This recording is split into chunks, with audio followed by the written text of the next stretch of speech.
Olá, meus amigos, sejam muito bem-vindos a mais um vídeo aqui no canal. Eu trago aqui uma ficha de leitura para você com palavras consideradas complexas, tá? Difíceis de pronunciar e às vezes até de escrever no caso de um ditado, tá bom?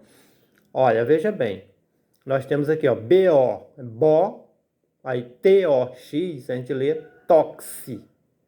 Por quê? Porque no caso desse X, nessa palavra, vai ter o som de CS.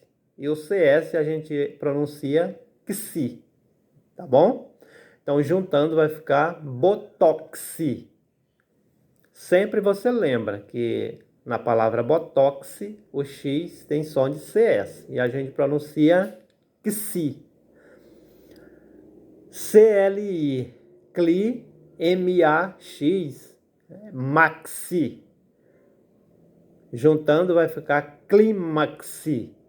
Nesse caso, o X também tem som de CS, ou seja, xi. Assim também nessa outra palavra aqui, ó, C-O-C, coque, aí tem C-I-X, sixi. Então, juntando vai ficar coxi, coxi. F-A-X, a gente lê faxi. Nesse caso, o X também tem som de CS, xi. Então, ficou assim, ó, botoxi, clímaxi, cóccix e faxi.